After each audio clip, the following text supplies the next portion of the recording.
प्रिय छात्रों, आज हम प्रश्नावली 5.4 को हल करना सीखेंगे। इसके पहले प्रश्न में एक समांतर श्रेणी दी हुई है। यह समांतर श्रेणी है 121, 117, 113 एंड सो ऑन। इसमें पदों के मान घट रहे हैं। हमें यह बताना है कि इसका कौन सा पद ऋणात्मक होगा। तो इस श्रेणी का प्रथम पद a बराबर 121, सार्वंतर d बराबर a2 माइनस a1, अर्थात 117 माइनस 121 बराबर -4।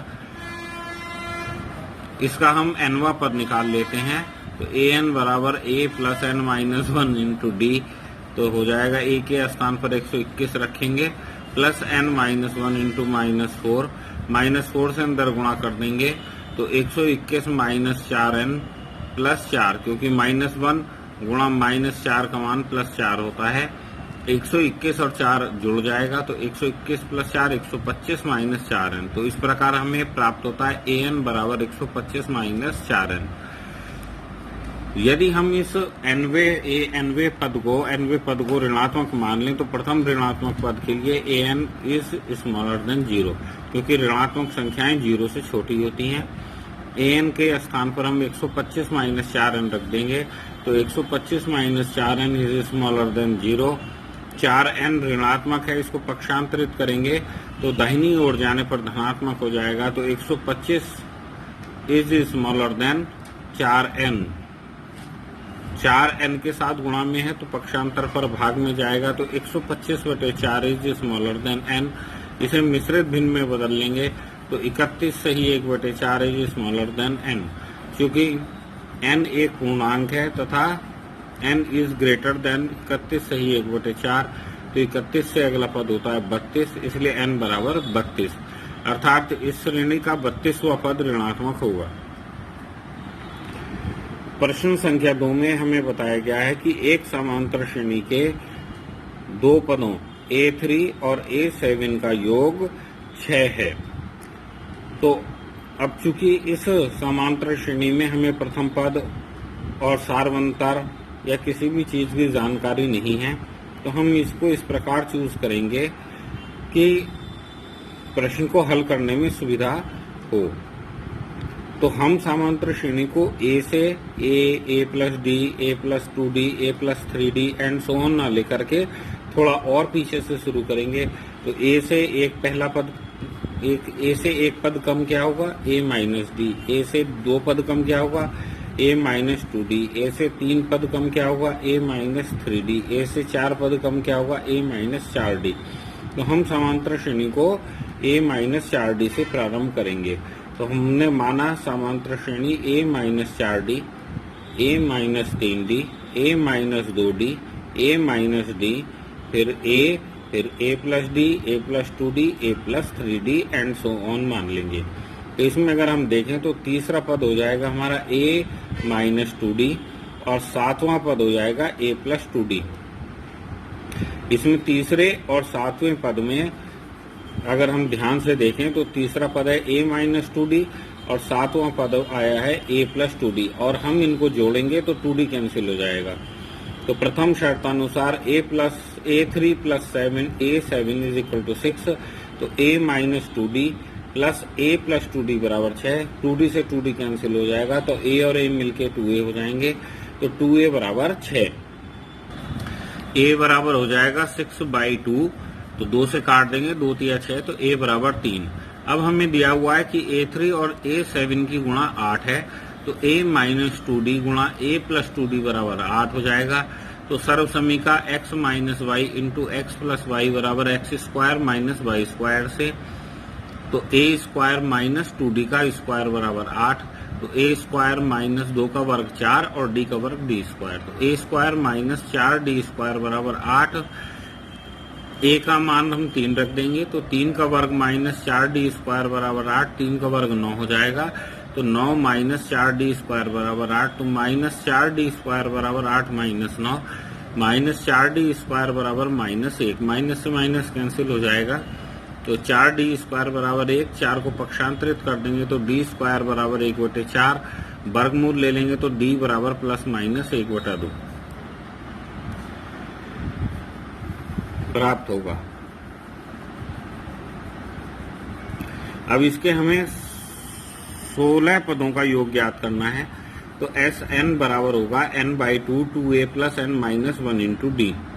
अब चूंकि यह श्रेणी हमने a से प्रारंभ नहीं की, तो इसका प्रथम पद a जो है वह है a - 4d है। तो s 16 बराबर हो जाएगा, n के स्थान पर 16 रखेंगे, 16/2 2 a का मान है हमारे पास a - 4d प्लस n का मान 16 रखेंगे, 16 - 1 इंटू डी, अर्थात 8 2a - 8d + 15 हो जाएगा। तो -8 और प्लस के 15 मिलके प्लस का 7 बचेगा। तो s 16 हो जाएगा 8 बिग ब्रैकेट में 2a + 7d। यदि d का मान प्लस का 1/2 लेते हैं तो s 16 बराबर हो जाएगा 8 2 × 3 + 7 और गुणा 1/2, तो इसी अर्थात 7/2। तो 8 6 + 7/2, 2 को एलसीएम ले लेंगे तो 2 × 12 + 7/2, 2 से 8 कटता है तो 2 चौक 8, तो 4 और 12 और 7 19 और 19 चौक 76 प्राप्त हो जाएंगे। तो इस प्रकार s 16 का मान d का मान जब प्लस का 1/2 है तब यह 76 आता है। अभी इसका मान हम d का मान -1/2 पर भी निकालेंगे।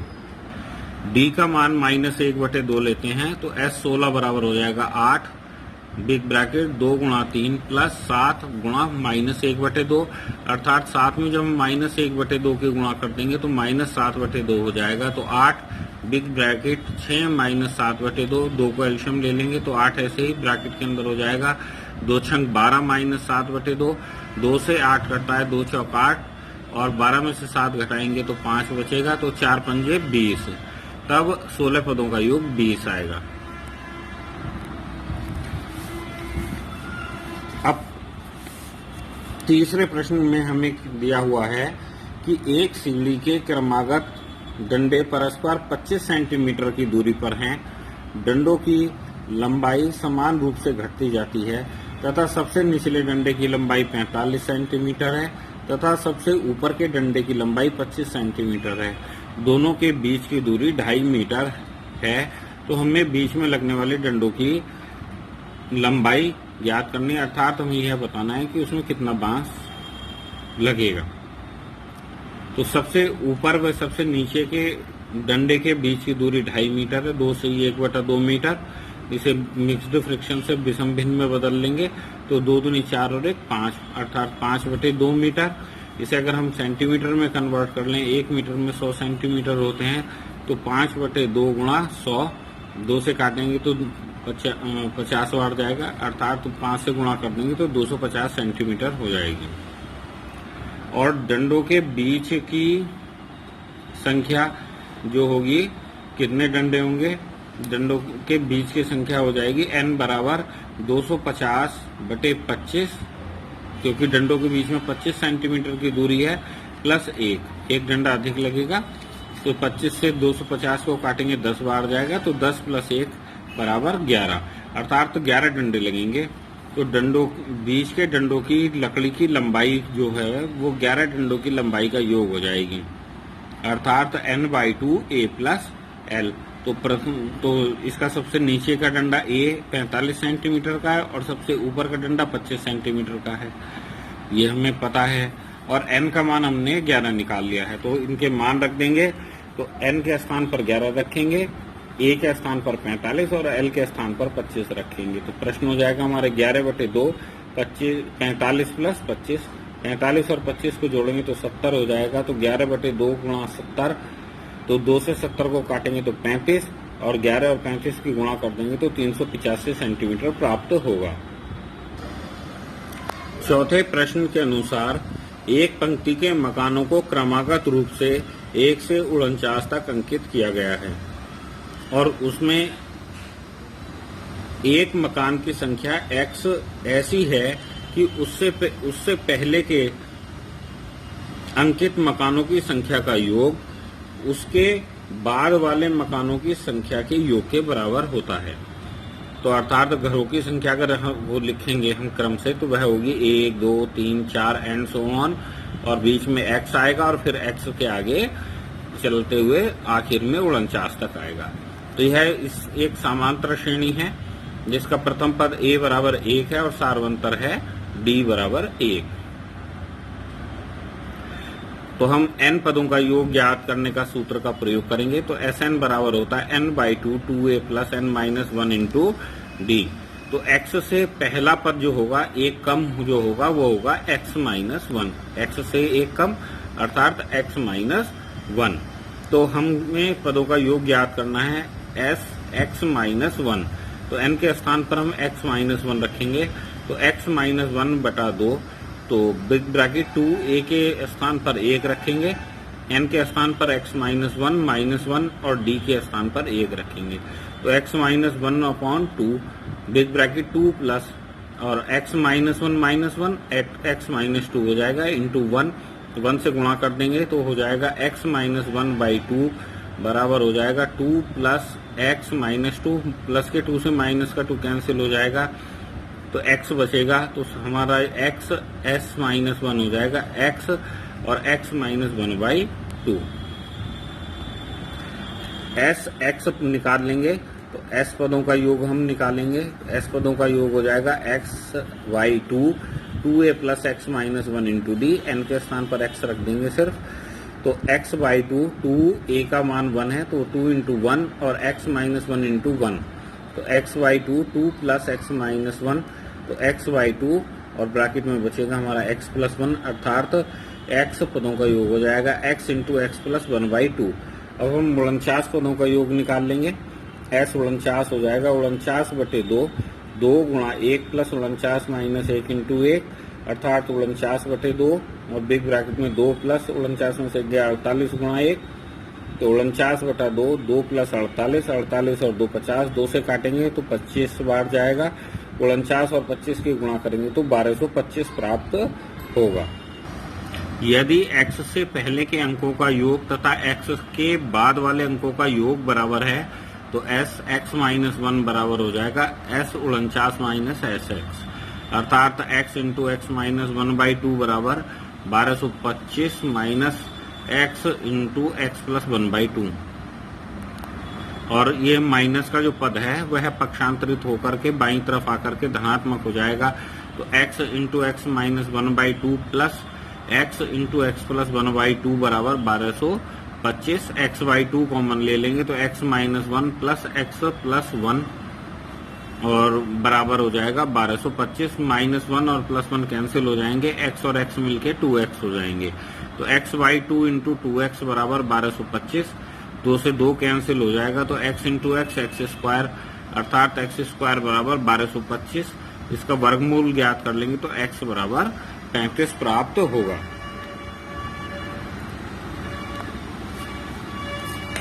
पांचवें प्रश्न को अगर हम देखें तो पांचवें प्रश्न में एक फुटबॉल के मैदान में एक छोटा चबूतरा बना हुआ है जिसमें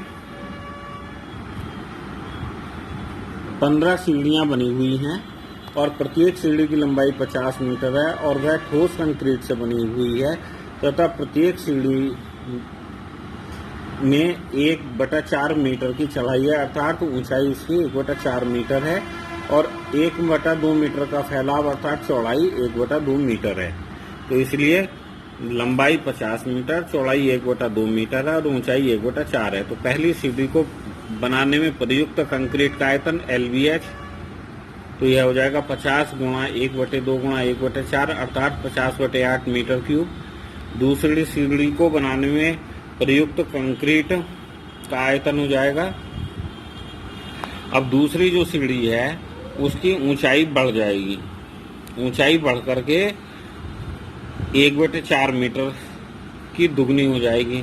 तो अर्थात 50 गुणा 1/2 और 2 गुणा 1/4 हो जाएगा। तो अर्थात 2 गुणा 50 गुणा 1/2 गुणा 1/4 अर्थात 2 गुणा 50/8। इसी प्रकार तीसरी सीढ़ी को बनाने में प्रयुक्त कंक्रीट का आयतन तो यहाँ पर ऊंचाई फिर 3 बार आ जाएगी। तो 50 गुणा 1/2 गुणा 3 गुणा 1/4 तो अर्थात 3 को हम बाहर पहले अलग ले लेंगे। 50 गुणा 1/2 गुणा 1/4 अर्थात 3 गुणा 50/8। कुल कंक्रीट का आयतन ज्ञात करने के लिए इन्हें हम जोड़ लेंगे। तो कुल कंक्रीट का आयतन 50/8 प्लस 2 गुणा 50/8 प्लस 3 गुणा 50/8 प्लस एंड सो ऑन 15 पदों तक। 50/8 हम कॉमन ले लेंगे तो ब्रैकेट के अंदर रह जाएगा 1 plus 2 plus 3 plus and so on 15 पदों तक। इसको हम n/Sn के सूत्र से हम खोलेंगे। Sn बराबर होता है n/2 2a plus n-1 into D. अब क्योंकि यह गिनती है 1 2 3 4 तो प्रथम पद a बराबर 1 हो जाएगा और सार्वंतर d बराबर 1 हो जाएगा। तो यह हो जाएगा 50/8 बिग ब्रैकेट 15/2 और 2 गुणा 1 प्लस 15 माइनस 1 गुणा 1। तो 50/8 15 हो जाएगा बिग ब्रैकेट में 15/2 करली ब्रैकेट में लेंगे 2 प्लस 14 गुणा 1 14 कम 14। तो यह हो जाएगा 50/8 15/2 और करली ब्रैकेट में 2 प्लस 14 14 और 2 16 होते हैं। तो 50/8 बिग ब्रैकेट 15/2 और करली ब्रैकेट में 16। 2 से 16 को काटेंगे 2 8 16 8 आएगा और 15 8 120 हो जाएगा। तो 50/8 गुणा 120 8 से हम 120 को काटेंगे तो 15 8 120 होते हैं। तो 50 गुणा 15 अर्थात 750 घन मीटर कंक्रीट लगेगी। इस प्रकार हमारी प्रश्नावली 5.4 समाप्त हो जाती है। धन्यवाद।